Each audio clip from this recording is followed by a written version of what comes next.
Hey guys, Tyler is awesome too here, and today I'm gonna pitch my idea for a sequel series of my pitch for Pixar's Spider-Man. And here is episode 1. Danger is a man called Tarantula, which takes influence from the Amazing Spider-Man issue number 34, with the story of the same name, and first appearance of the lesser-known villain, Tarantula. We open with Peter swinging around as Spider-Man, as he's been doing this for a little while. Scorpion is in prison, Electro is still missing. Excitement pursues. After he's seen with Peter beating up some random thugs, he returns home without Aunt May noticing.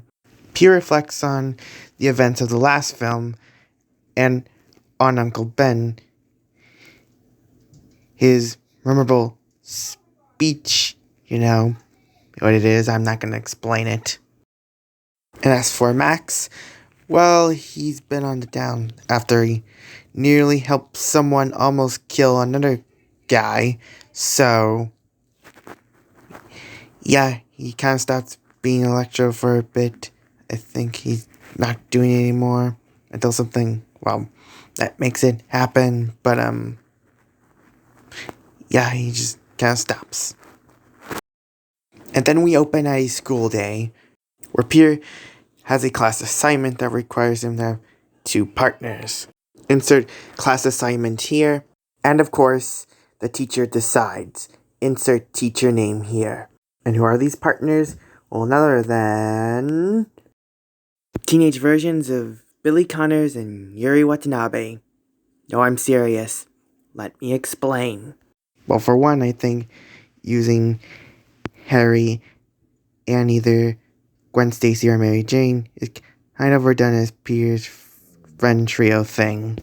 And 2, I want to see what it would be like if these characters were the same age as Peter, as teenagers, and what would happen if they interacted. First for Billy. Well, he's smart and Peter could get along with him, but Peter's not sure if he would get along with him. As y'all know, Billy is the son of geneticist Kirk Connors and fellow geneticist Martha Connors. He kind of, sort of, has a internship at the place where his parents work, ESU, the place where Peter got bitten and where the scorpion was made. And Kurt got injured when he attempted to cure the scorpion in the climax of the film. And, well, let's just say you can all see where this is coming. It poisoned his, arm. And Billy hopes his dad will be okay. Now, think of this Billy as kind of the net lead, except also not, of the series. And as for Yuri, well, how we recognize her from the assignment games, where she's a serious figure who is serious about her job and all that.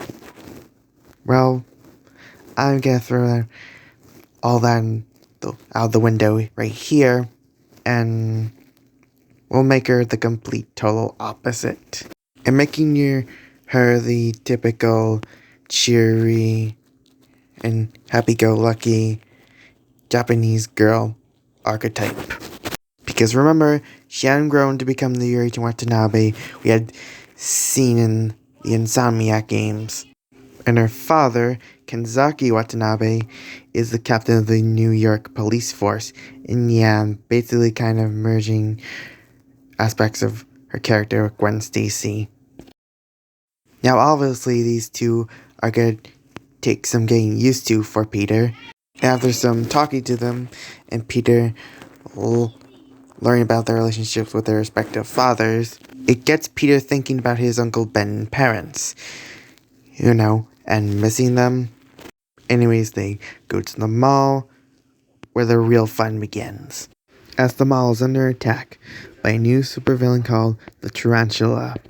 Now, this version of Tarantula, named Anton Rodriguez, we can make him Hispanic if we want to, became a criminal and is holding the mall hostage because he's after this rare diamond thing, or where you want to make it for his motivation, is being held at the mall for plot reasons.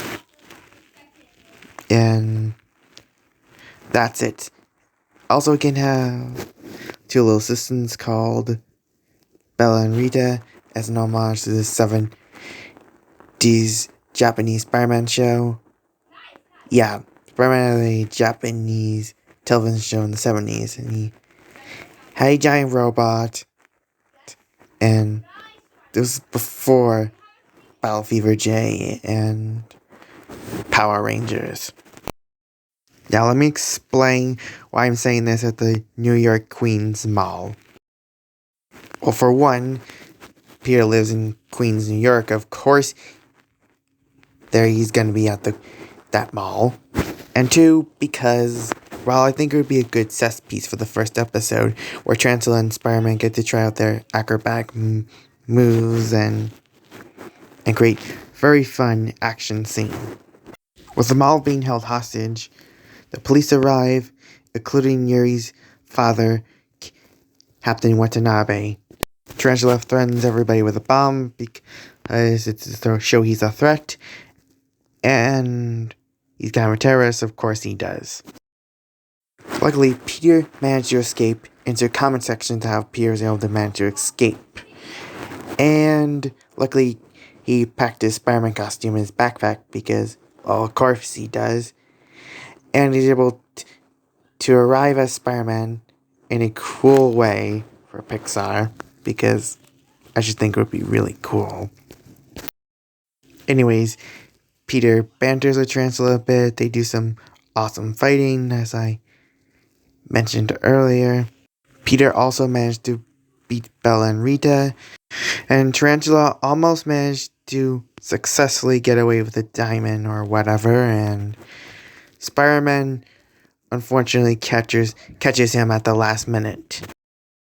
After Tarantula and his assistants are arrested, the trio is reunited with their parental figures, minus Kurt, who is in the hospital. As the trio are alone, Billy reveals they know Peter is Spider-Man. And by they, I mean Billy figured it out on his own, and Yuri only learned of it because Billy said it. Peter tries to hide it, but it's inevitable. Luckily, they promise to keep it a secret, and it actually strengthens their friendship because plot. And so the episode ends with the trio walking and Yuri asking questions about Peter and his abilities. I am reminiscent of Ned and Spider-Man Homecoming. Fade to black. And that was episode 1 of my Pixar's Spider-Man's television series. Let me know what you think about this episode and how I interpret these characters. If you like this video, hit that thumbs up button, and subscribe, hit the subscribe button, and hit the notification button, and also the comment section, as I mentioned earlier. And also, I respect the people who images I use. I'm sorry if I create copyright claims. I'm sorry. I didn't mean to. I am Tyler is awesome too, and peace.